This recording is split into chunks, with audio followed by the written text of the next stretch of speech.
I worked for about 15 months with a strategist and we exchanged some services. So he came in and taught me a bit about strategy and I was trying to teach him a little bit about coaching.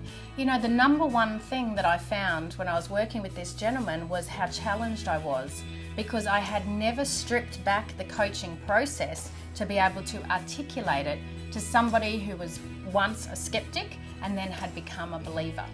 And so the challenge that he set me was to come up with a way that I could describe the coaching process at Leisure Seekers so that people understood it.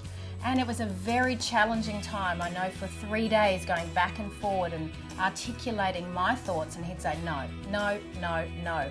And it challenged me. And that's what we encourage at Leisure Seekers, is challenge. You know, what came out of that after 3 days was an opportunity for me to really dig deep and understand that coaching is ultimately making music in everything that you do.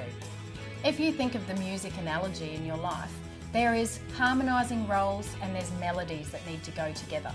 If a song doesn't have a chorus that links to verses and comes back around to the chorus, people listen to it and it makes no sense. It might have a nice beat, but it's not taking us anywhere.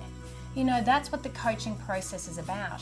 If you're engaging in teams and leadership and enveloping this in your life, you need to understand that you're going somewhere, that there is a central theme and you're moving from failure to failure without losing a positive self-image. But you know what? We need to harmonise with people as we're headed off on our journeys as well. Not everybody's going to travel in the same way that we like to travel. And so it's important that not only are you a confident entrepreneur with work ethic, but that you're actually very, very teachable and that you enjoy the process along the way and you can have some fun. And that's who we decide who ends up ultimately in our team. And so if you look at the orchestra pit, you've got the conductor with the back to the audience. That's the entrepreneur.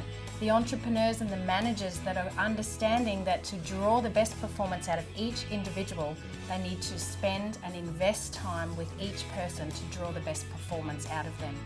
I've done a webinar to explain all of this that I did for the Chamber of Commerce Industry Queensland. I encourage you to check it out on our website and for you to make music in everything that you do.